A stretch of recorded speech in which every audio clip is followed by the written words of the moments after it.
o ChatGPT perdeu a coroa de melhor inteligência artificial do planeta. Cara, quem roubou essa coroa nós vamos descobrir no vídeo de hoje. Roda a vinheta.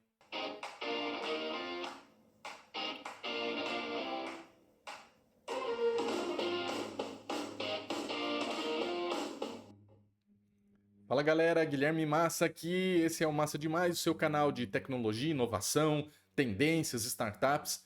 E não tem como não fazer um balanço no final desse ano sobre o avanço do mercado de inteligência artificial e, em particular, apontar que parece que a OpenAI já não está mais na liderança. Mesmo tendo criado esse boom todo aí da inteligência artificial generativa, ela termina esse ano amargando aí o tal da concorrência ali dos grandes players e nós vamos descobrir qual que é o status. Se você gosta de acompanhar essa tecnologia, vem comigo hoje. Fato é que só se fala em IA, ela está no nosso trabalho, na nossa vida cotidiana, ela está nos aplicativos aí que a gente usa, e o assunto cresceu tanto que hoje dá para considerar que a IA está quase no mesmo patamar de necessidades sociais aí, como eletricidade, como pagamentos online, como acesso à internet. E isso ganhou tanto destaque que a revista Time, que é uma famosa revista americana, que ao final de cada ano elege aí uma personalidade de destaque, elegeu nesse ano 8 pessoas chamadas de arquitetos da IA, ou seja, eles estão dentro de empresas principalmente de tecnologia, liderando essa pesquisa e também os modelos de negócio ligados a essa tecnologia. Você deve estar curioso quem são, mas antes eu queria destacar que a Time só elegeu mais de uma pessoa na capa ao mesmo tempo, né? Duas ou mais pessoas, 15 vezes ao longo de quase 100 anos de história aí.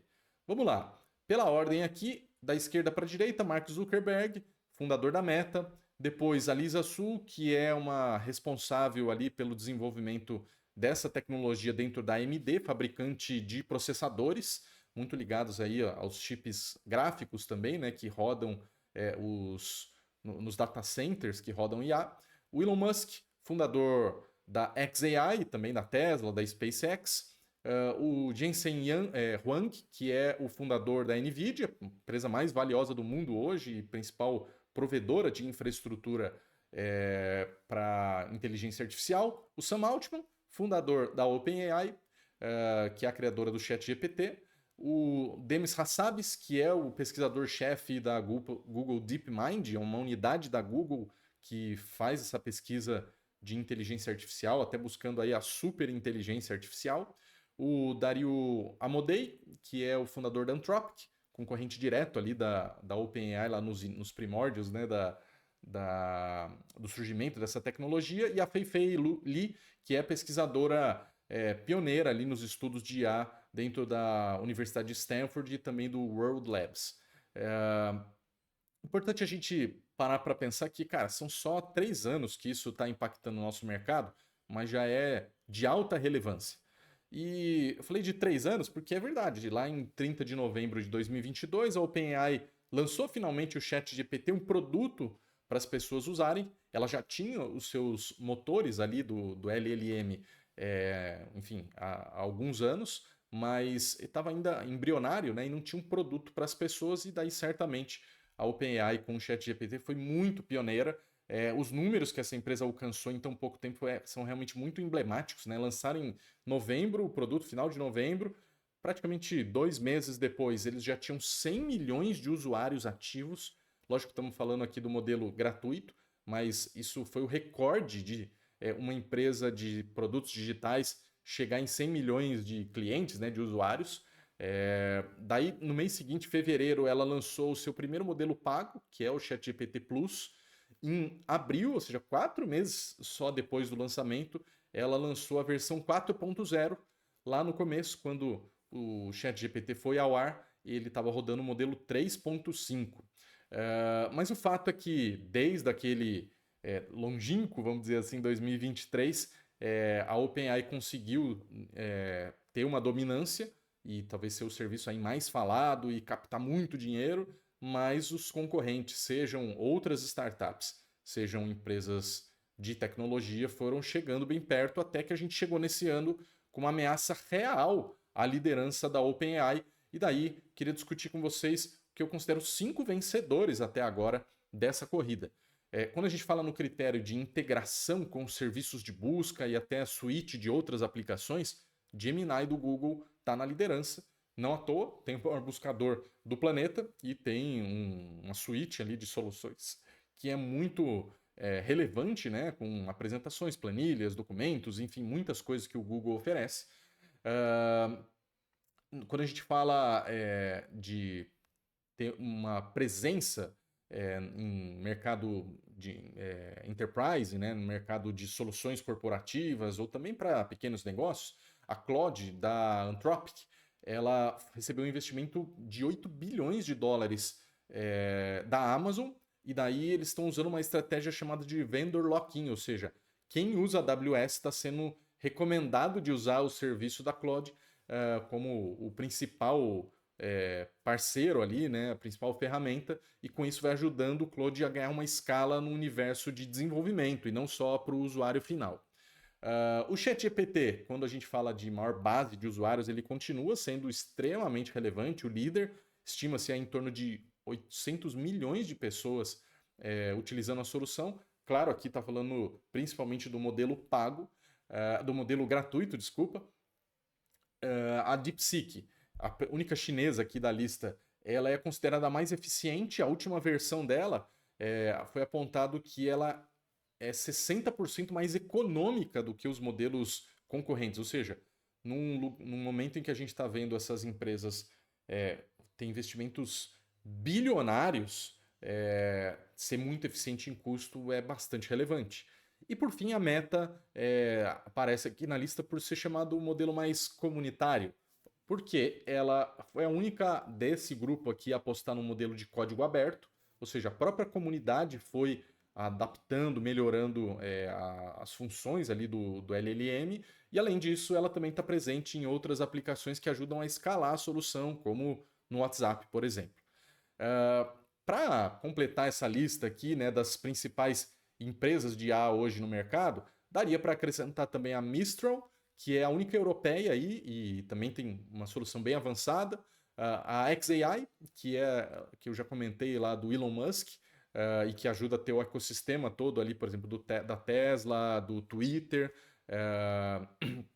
para escalar, né, para crescer, e tem um modelo que é o Grok, né, o produto deles, e também o Alibaba, que é a segunda chinesa aqui da lista, que tem o Qwen, né? E daí também por conta da penetração no mercado chinês, ela tem muita projeção. Só para você ter ideia, estamos falando de 8 empresas aqui, mas lá até o ano passado, para dizer assim, quem estava liderando a corrida, dava para listar no máximo 2, sendo a OpenAI uma delas, né? Então, o fato é que essas empresas todas têm se mexido e se mexido muito rápido. Outro dado importante é que desses 8 players que eu citei aqui, 6 deles lançaram uma atualização relevante dos seus modelos entre novembro agora e esse mês de dezembro. E daí fica a dica, né, para quem está disputando na frente, cara, manter o ritmo de investimentos e de avanço tecnológico ainda é fundamental, para além, obviamente, de difundir o seu produto. Mas vamos parar para olhar um pouco, então, o que define esse jogo hoje em dia, né? Se não é só a base de clientes. Tem um primeiro ponto aqui que é a arquitetura, né? Então, a arquitetura, no final do dia, ela foi lá desde o começo pensada para dar melhores respostas, vamos simplificar assim, né? E daí aqui a gente tem mais ou menos duas características, né, que estão chamando muita atenção. A Meta lançou com o Llama 4 o que é chamado de MOE, né, o Mixture of Experts, em abril desse ano, que é uma das formas de estruturar, né, a LLM. A DeepSeek já foi numa outra linha, agora em dezembro, que ela lançou o DSA, que é uma forma diferente também digamos assim, do computador raciocinar para te dar a resposta, por isso ele é mais econômico. E a Mistral foi na linha da Llama também com o Mixture of Experts. E o que eu quero dizer aqui? Obviamente, esse vídeo não é uma questão técnica aqui para entrar nos modelos, mas o fato é que treinar melhor o modelo e que ele possa dar melhores respostas ali, né? Pensar melhor, vamos dizer assim, ele é uma das características, mas quando a gente já fala da arquitetura, essa capacidade de aprendizado está só em um elemento. Ela, no fim, a arquitetura está falando de todo o sistema ser mais eficiente, dependendo do contexto de uso. Então, treinar continua sendo muito relevante, mas ele é só uma parte. Então, no final do dia, a capacidade de ler o seu prompt e dar uma melhor resposta, mais relevante, vamos dizer assim, ela ainda é importante, mas outros elementos têm entrado aqui na disputa. O segundo elemento, na verdade, é o que a gente chama de janela de contexto, que foi uma limitação grande ao longo desses anos, que é assim, o quanto que a IA consegue aprender do que você passa para ela para te dar uma resposta. E daí, obviamente, está falando que ela aprendeu com a internet toda, como que ela acessa toda a internet para te responder. Então, essa capacidade de voltar à memória e te responder, né, ao armazenamento, colocar isso numa memória de resposta e te devolver a resposta, tem sido uma limitação, especialmente se você fala de grandes volumes de dados. Então, imagina uma grande empresa que quer colocar todas as suas informações para rodar lá no sistema, vai encontrar grandes limitações. Ou seja, é quase como a gente, né, que esquece uma parte do que foi dito lá atrás, você acaba fazendo quase que uma seleção ali do que você consegue compilar. E hoje a gente já está indo para algumas soluções que estão falando aí de 2 milhões de tokens, e que está indo, assim, virtualmente, é uma capacidade quase infinita de janela de contexto. Calma lá, eu não estou dizendo que é infinita, eu estou dizendo que estamos indo para um cenário de virtualmente infinita, mas hoje, se você tentar estressar várias dessas soluções aí do mercado que eu falei que estão liderando, elas ainda não têm essa capacidade e você vai começar a sofrer se você usa constantemente na mesma conversa, ela começa a esquecer coisas que você falou e você tem que ficar toda hora voltando, falou, opa, relembra essa informação aqui. O terceiro elemento é o ser multimodal, ou seja, ela trabalha bem com texto, voz, foto, vídeos, arquivos, e nem todas as melhores IAs aí do mercado fazem isso com primor ou conseguem integrar todas essas habilidades. Aqui o ChatGPT, notadamente, tem sido um destaque, mas outros players também têm entrado forte aqui. O quarto elemento é ser uma IA especialista ou generalista. Então, por exemplo, o Claude, lá da Anthropic, ele hoje é considerado a melhor IA para coding, ou seja, para desenvolvimento de software, enquanto o ChatGPT notadamente tem sido vista aí, ou o Gemini, como as principais IAs generalistas.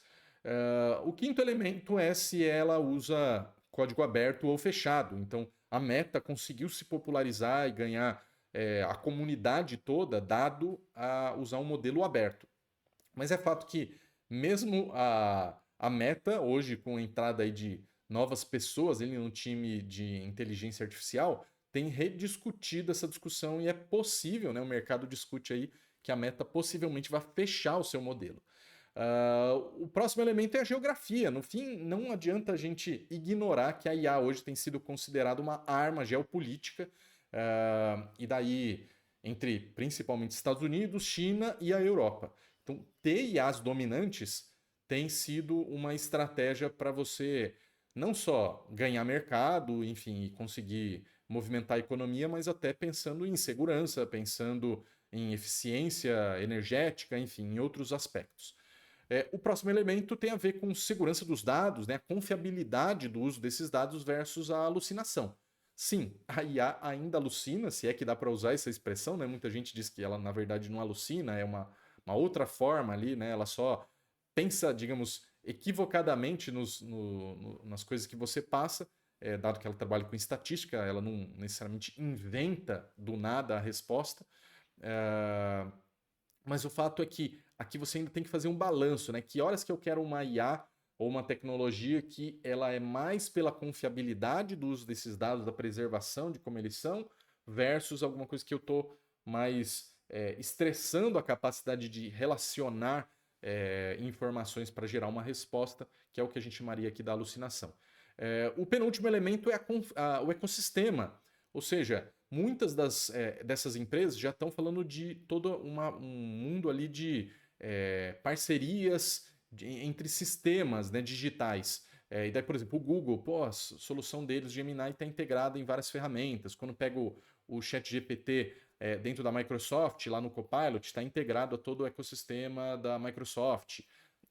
Se a gente pega, por exemplo, a OpenAI, comprou lá a empresa do John Ive, que foi o grande designer de produtos da Apple aí nas últimas décadas, justamente para pensar numa IA física. Ainda não lançou, tá ainda essa conversa de que em breve nós vamos ter um produto e tudo mais, mas o fato ainda não tem. Por outro lado, a gente vê sim muitas startups se arriscando nesse segmento de IA física, né? Ou seja, produtos físicos. A Meta é uma delas, que lançou o seu óculos, né? O Ray-Ban AI Glass, mas a sua IA está também presente lá, como eu falei, no Instagram, no WhatsApp, no Facebook, entre outras soluções. Então, fechar esse ecossistema de uso da solução é muito importante para ter dados das pessoas em vários momentos de uso. E por fim, as parcerias, efetivamente, investidores ou parcerias estratégicas. Já citei aqui, por exemplo, o caso da Anthropic sendo investida pela Amazon e fechando ali uma parceria. A OpenAI, que tem, por exemplo, a Microsoft, a Apple e a Samsung como parceiros e várias outras empresas que se aproximaram, né, da criadora do ChatGPT. Então, fica claro aqui que são assim, muitos elementos para levar em conta hoje e a capacidade de devolver uma resposta para um bom ou um mau prompt, ela é só um pedacinho da história hoje em dia. E para fechar o nosso vídeo, é notório que a gente precisa discutir para onde que vai esse mercado no ano que vem. Então, o primeiro ponto conta aqui nos comentários qual o uso que você faz hoje, o que você acha que é o grande diferencial, quem que vence a corrida aqui para você e o que você espera para o ano que vem. Nesse 2025, a gente também viveu um boom de investimento em infraestrutura, assim, trilhões quase de dólares no mercado americano está sendo investido para infraestrutura e empresas de IA de modo geral. E contratos muito robustos, até colocando em xeque a questão da bolha, né? Wall Street tem ficado bem preocupada de as empresas não estarem se autofinanciando para tentar justificar que, no fim, elas vão ter rentabilidade suficiente. Outra coisa que a gente viu também nesse ano foi o crescimento dos agentes de IA, né? Uma IA mais autônoma, que vai fazer um monte de tarefas sem que você precise ficar ali passando muitas orientações, né? Vai lá e compra uma passagem, vai lá e reserva um médico, enfim, faça atividades por mim como um concierge. Mas o fato é que hoje não existe mais essa coisa de uma única IA que resolve todos os seus problemas. O que acaba sendo até uma dificuldade, né, para o usuário, porque a gente tem que ficar se dispersando em múltiplos serviços e, notadamente, as empresas estão atentas a isso, querendo te conquistar para ser conquistar o seu bolso, né? Mas, obviamente, talvez a melhor IA vai depender do teu contexto de uso, da geografia que você está e até da situação que você precisa, né, utilizar a ferramenta. Então, não deixa de comentar aqui o que você espera que aconteça com a IA e conta aí o que você acha, quem você acha que é o grande vencedor nesse mercado de inteligência artificial nesse ano de 2025. É isso. Te espero no vídeo da semana que vem, que a gente vai continuar falando de IA, hein? Esse assunto ainda é bastante interessante e vou trazer as polêmicas do ano aqui no mercado de IA. Esse aqui é o Massa Demais. Um grande abraço.